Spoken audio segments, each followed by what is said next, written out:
अस्सलाम वालेकुम।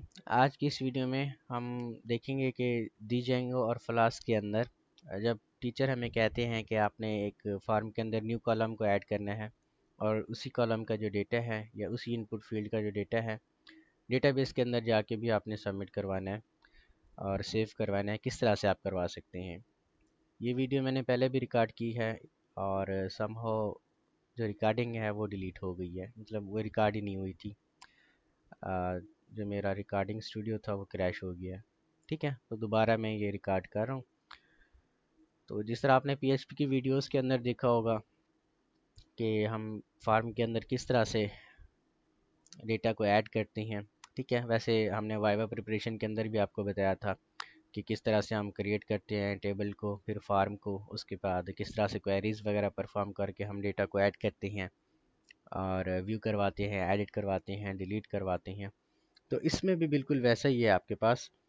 बस फ़र्क ये है कि वो पीएचपी की जो वीडियोस थी पाइथन की भी थी, लेकिन फ़र्क दोनों में ये है कि दोनों की कोडिंग अलग अलग से की जाती है। ठीक है, कुछ मेथड्स होती हैं, लैंग्वेज भी चेंजेस हैं दोनों में। तो सबसे पहले हम जेंगो के अंदर देखते हैं। जेंगो के लिए मुझे कोई ऐसा सूटेबल प्रोजेक्ट नहीं मिला है कि जिस प्रोजेक्ट को हम यूज़ करें ताकि आपको रियल टाइम में आपको पता चल सके। तो प्रोजेक्ट तो नहीं, लेकिन हमने जो वाइवा क्लासेस के अंदर कोड को देखा था उसी वाइवा वाले कोड को हम देखेंगे। तो ये पाइथन का हमारे पास कोड था। सबसे पहले हम इसको ओपन कर लेते हैं अपने वीएस कोड के अंदर। शॉर्टकट मेथड जो हमारा है वो यहाँ पे है कि हम इसके पाथ के ऊपर क्लिक करें जिस फोल्डर के अंदर हमारा कोड पड़ा हुआ है। क्लिक करके यहाँ पे फिर लिखें cmd। ठीक है, यहाँ पे फिर लिखें कोड डॉट। जब आप ये कोड डॉट लिखेंगे तो आपके पास ये चीज़ आ जाएगी। ठीक है, यानी वही वाला जो आपका फ़ोल्डर होगा वही वाला फ़ोल्डर आपका वीएस कोड के अंदर ओपन हो जाएगा। ठीक है जी, सबसे पहले हम प्रोजेक्ट को रन करवाते हैं। इसके लिए टर्मिनल को ओपन करना पड़ता है हमारे पास। टर्मिनल में जो हमें चीज़ यहाँ पे डालनी पड़ती है वो होती है एक command Python manage.py। Run server की हमारे पास कमांड होती है, हम इसी कमांड को यहाँ पे डालते हैं। जब हम ये कमांड देते हैं तो हमारे पास ये वाला लिंक जनरेट होके आ जाता है। इस लिंक को हम यहाँ से कॉपी करते हैं और किसी भी ब्राउज़र के अंदर जाके पेस्ट करते हैं। ठीक है, ये वाला हमारे पास फिर प्रोजेक्ट है। अब देखिए, जब आप टीचर आपको कहते हैं कि यहाँ पे जिस फॉर्म के अंदर आप एक फील्ड को ऐड करें तो वो तो आपके पास बेसिक सा ही एक बन जाता है। वो आपने जाना है टेम्पलेट्स के फोल्डर के अंदर, वो एचटीएमएल की मदद से भी आप ऐड कर सकते हैं। जिस तरह यहाँ पे सपोज़ के टीचर मुझे कह रहे हैं कि आपने यहाँ पे एक एज का फील्ड ऐड करना है, तो एज का फील्ड आप कैसे ऐड करेंगे। अगर फार्म के अंदर ऐड करके दिखाना है तो वो बिल्कुल हमारे पास सिंपल है। हम एक यहाँ पे आप कह लें कि लेबल बना लेते हैं हम। ठीक है, और यहाँ पे लेबल फॉर एज, और यहाँ पे भी बना लेते हैं हम एज। ठीक है, और इसके अंदर एक इनपुट लगा देते हैं, इनपुट। और यहाँ पे जो इसकी टाइप है हम इसको नंबर कर लेते हैं। ठीक है, जब आप ये करेंगे, पेज को सेव करेंगे, यहाँ पे आके रिफ़्रेश करेंगे तो आपके पास एज का कॉलम भी यहाँ पे ऐड हो जाएगा। ठीक है, और अगर आप ऐसा नहीं करना चाहते, मतलब टीचर ऐसा नहीं चाहते, टीचर कहते हैं कि नहीं, आपने प्रॉपर डेटाबेस के ऊपर जाके इसका डेटा मुझे दिखाना है, तो सबसे पहले तो आपको ये पता होना चाहिए कि जेंगो का डेटाबेस कैसे ओपन करते हैं। जेंगो के अंदर डेटाबेस होता क्या है। जेंगो के अंदर जो डेटा होता है आपका वो इस फाइल के अंदर सेव होता है db.sqlite3। इसको आप ओपन कैसे करते हैं हमने आपको पहले भी बताया है। यहाँ पे आपको db ब्राउज़र इंस्टॉल करना चाहिए सबसे पहले अपने सिस्टम के अंदर। फिर यहाँ पे आपने ओपन डेटाबेस के ऊपर क्लिक करना है और जिस भी फोल्डर के अंदर आपका डेटाबेस पड़ा है, ठीक है, यानी ये वाला।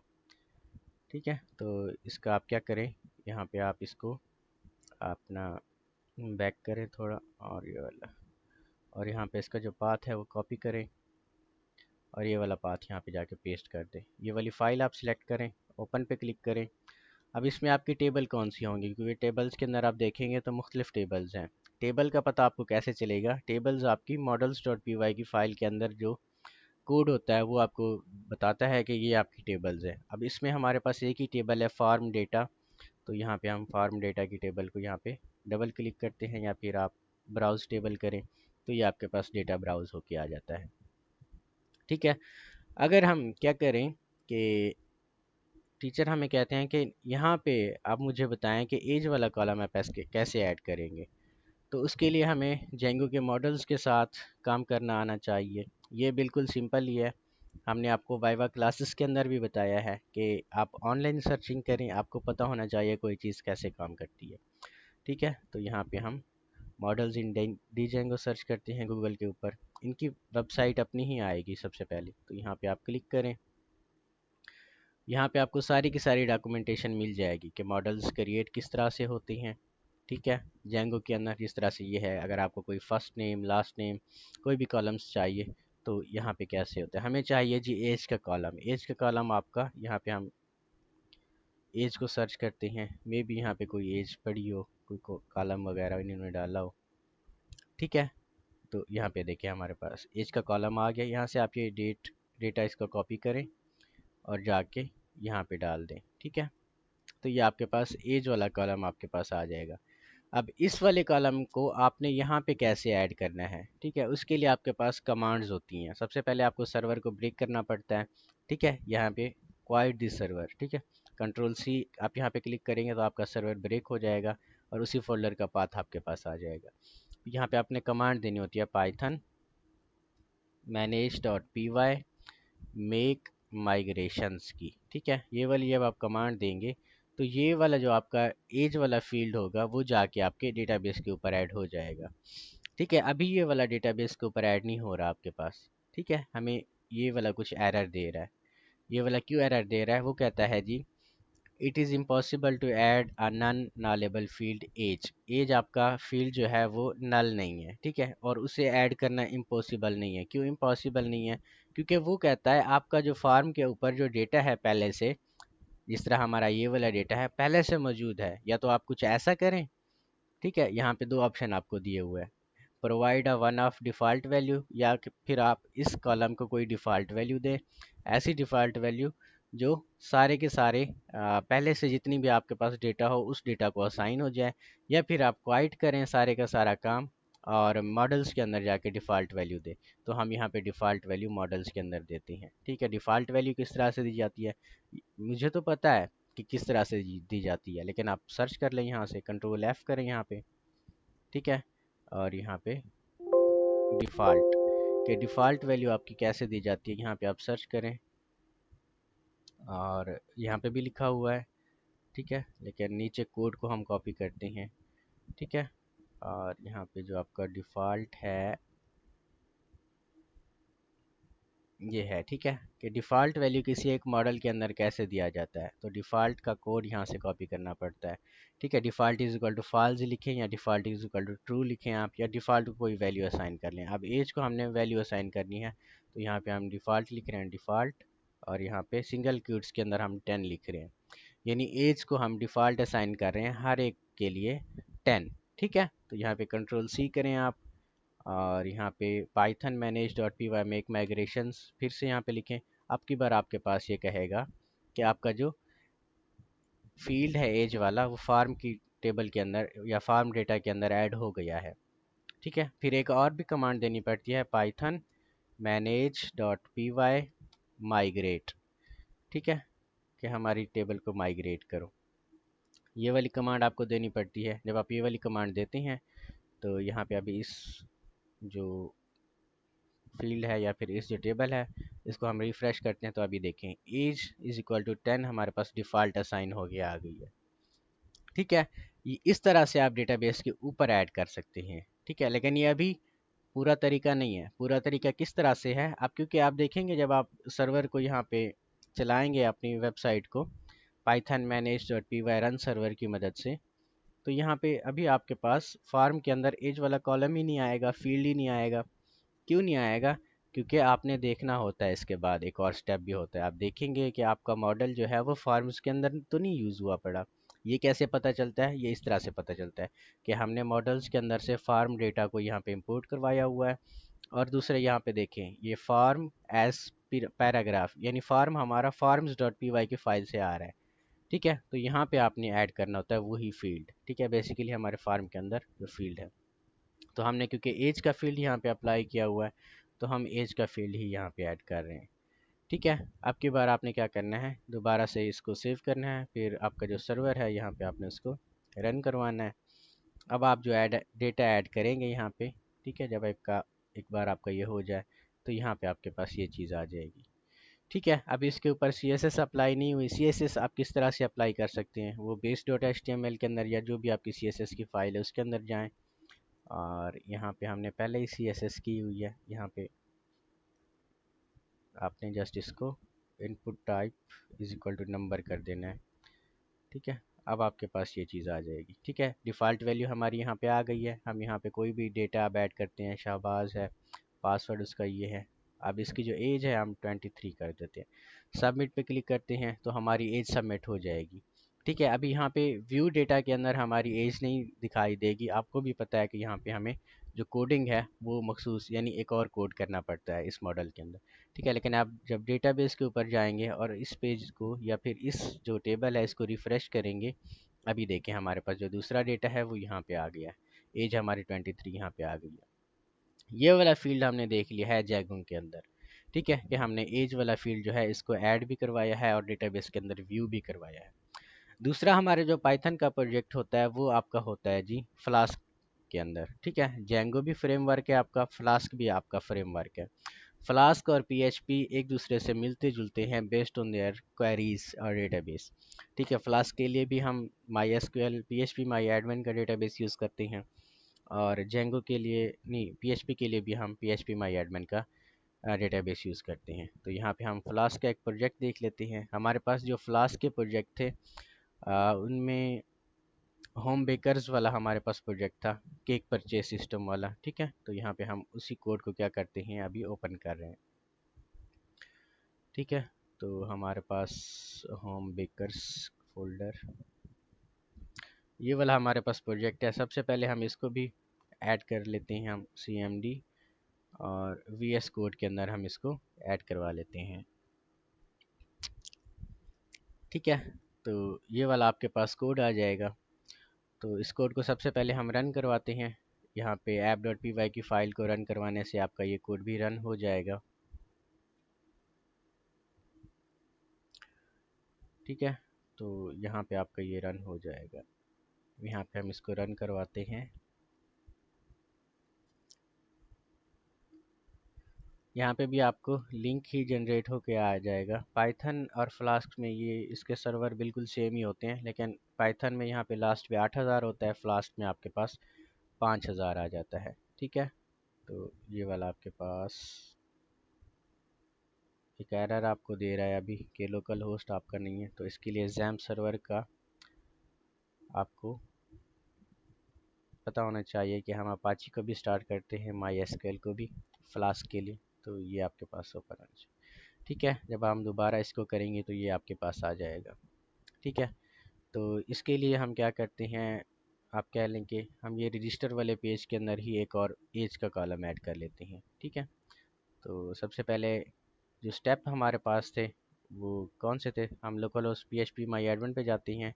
ठीक है, बिल्कुल इसके PHP की तरह ही बेसिक स्टेप है कि डेटाबेस के अंदर जाओ, वहाँ पे पहले एज का फील्ड ऐड करो, फिर आपने जो फार्म का HTML है वहाँ पे जाके आप एज का फील्ड ऐड करो, फिर आपने अपनी app.py की फ़ाइल है या फिर main.py की फ़ाइल है उसमें जाके बैक एंड पे एज का फील्ड ऐड कर दो। ये 3 स्टेप होते हैं। ठीक है, फ्लास्क और PHP के अंदर सबसे पहले हम डेटाबेस के ऊपर चलते हैं और ये PHP माई एडमिन हमारे पास यहाँ पे ओपन हो जाए। ये होम बेकर्स है हमारे पास, और यहाँ पे जो टेबल हमारे यूज़र्स की होगी आई थिंक, क्योंकि यूज़र ही हमारा यहाँ पे रजिस्टर होगा, तो ये यूज़र्स की टेबल है। और इस टेबल के अंदर हमने सबसे पहले एक फ़ील्ड को ऐड करना है। ठीक है, यहाँ पे पासवर्ड है और यहाँ पे आपने स्ट्रक्चर पे क्लिक करना है। जब आप स्ट्रक्चर पे क्लिक करेंगे तो यहाँ पे आपको ये ऐड का ऑप्शन देगा कि पासवर्ड के बाद या फिर कहीं पे भी आप ईमेल के बाद भी ऐड कर सकते हैं, तो हम पासवर्ड के बाद ऐड करते हैं। यहाँ पे गो पे क्लिक करते हैं और यहाँ पे हम एज को ऐड करते हैं। ठीक है, टाइप इसकी इंट रहेगी। ठीक है, इंटीजर, और यहाँ पे नल भी हो सकती है। ये सेव पे क्लिक करते हैं तो आपका डेटाबेस के ऊपर अभी एज का कॉलम ऐड हो गया है। ठीक है, यहाँ पे ये देखें, अभी हम अगर इसको ब्राउज़ करें टेबल को तो अभी ये नल है, हमारे पास वैल्यू कोई भी नहीं है, ठीक है। लेकिन यूज़र के रजिस्ट्रेशन के अंदर हम किस तरह से ऐड करेंगे वो हम यहाँ पे देखते हैं। तो सबसे पहले हम क्या करवाते हैं, register dot H T M L का हमारा पेज है यहाँ पे, ठीक है जी। तो पासवर्ड के बाद हम क्या करते हैं, एक फॉर्म या लेबल ले लेते हैं, ठीक है। फार इज इक्वल टू, ये आपके पास आ जाएगा एज, और यहाँ पे लेबल भी आपका एज आ जाएगा। टाइप इज इक्वल टू, यहाँ पे एज आपकी नंबर के अंदर होती है तो हम नंबर लिख लेते हैं। और पासवर्ड यहाँ पे भी आपने लिखना है जी एज, आईडी इसकी एज, नेम भी एज, ठीक है। अभी आप देखेंगे तो आपके पेज के ऊपर ये एज आ जाएगी, लेकिन जब आप यूज़र को यहाँ पे रजिस्टर करेंगे कोई भी, ठीक है, admin@gmail.com, पासवर्ड आपका 123, एज आपकी 23, ठीक है। रजिस्टर पे आप क्लिक करेंगे तो आपके पास, जब आप इसको ब्राउज़ करेंगे तो यहाँ पे एज अभी नहीं आएगी आपके पास, ठीक है। वैसे ये आपको डेटा भी आपका नहीं ले रहा है यहाँ से,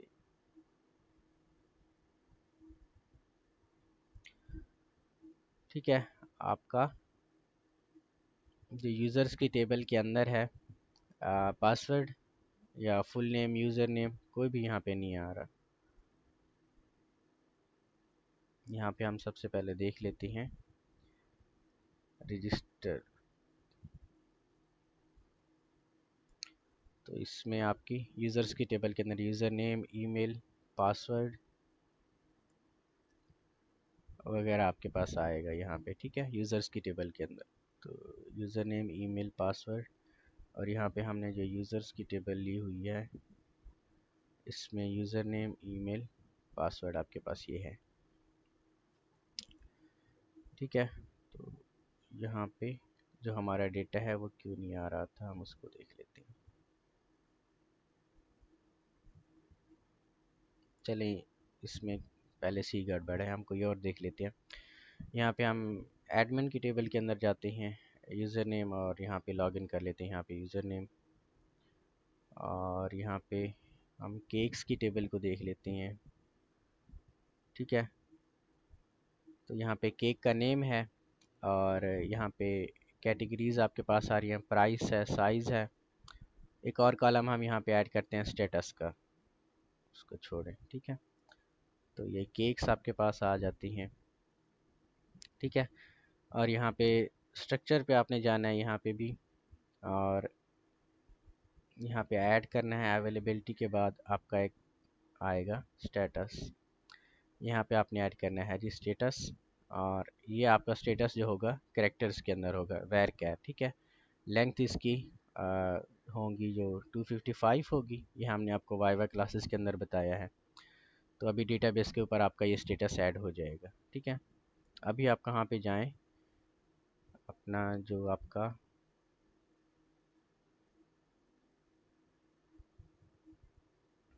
ऐड केक है इस पेज के ऊपर जाएं। यहाँ पे बिल्कुल वैसे ही करना है आपने, ये इमेज है, और इमेज के बाद आप यहाँ पे कर दें जी स्टेटस, ठीक है। For is equal to status कर दें इमेज को चेंज करके, और type is equal to text कर दें आप, ये फार मैनेज कंट्रोल, और ये आईडी इसकी स्टेटस कर दें आप, नेम भी इसका स्टेटस कर दें आप, ठीक है। जब आप इसको रिफ़्रेश करेंगे ऐड न्यू केक के ऊपर, तो यहाँ पे स्टेटस आपका आ जाएगा इधर, ठीक है। अगर आप यहाँ पे केक ऐड करें, यहाँ पे हम न्यू केक लिख लेते हैं, प्राइस इसकी हम डाल देते हैं, description available quantity, choose file,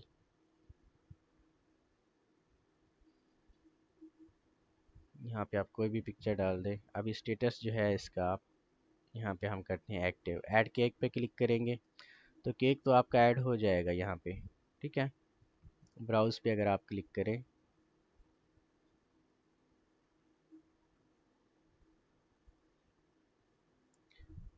तो यहाँ पे डेटाबेस के अंदर हमारा डेटा क्यों नहीं जा रहा,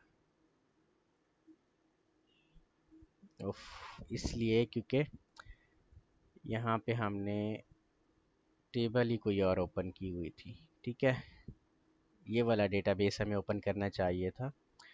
ये अभी हमने न्यू केक को ऐड किया है, ठीक है, माय बैड।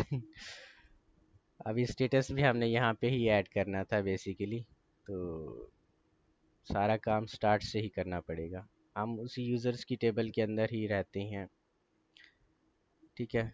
तो यहाँ पे हम रजिस्ट्रेशन की टेबल के अंदर ही रहते हैं। यहाँ पे हमने एज का फील्ड यहाँ पे ऐड किया हुआ है। जस्ट हम करेक्ट डेटाबेस के ऊपर नहीं थे, इसलिए मुझे भी परेशानी हो रही थी।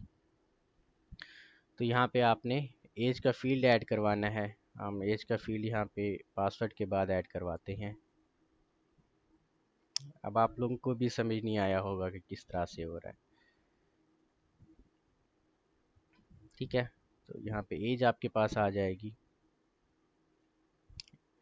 पासवर्ड के बाद एज आपके पास यहाँ पे आ जाएगी। यहाँ पे भी हमारी एज यहाँ पे है। अगर हम यहाँ पे कोई भी डेटा यहाँ पे इंसर्ट करते हैं, जिस तरह हमने पहले भी देखा था, यहाँ पे एडमिन 123 का हमने डेटा देखा था,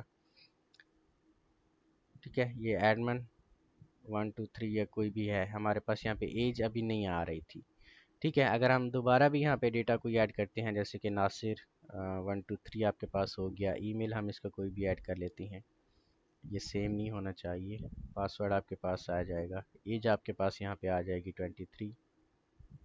रजिस्टर पे क्लिक करेंगे, आपका डेटा तो यहाँ पे आ जाएगा डेटाबेस के अंदर, ठीक है, लेकिन एज आपकी यहाँ पे नहीं आएगी। एज आपकी क्यों नहीं आ रही? क्योंकि बैकएंड के ऊपर आपने जाके इसका कोई भी रजिस्ट्रेशन से जब आप डेटा ले रहे हैं एज का, तो बैकएंड के ऊपर आपने कोई भी इसका कोड नहीं किया हुआ। तो यहाँ पे हम रजिस्टर वाले मॉड्यूल के ऊपर जाते हैं। तो यहाँ पे पीएचपी का जैसे हम करते थे, बिल्कुल ये वैसे ही सेम है।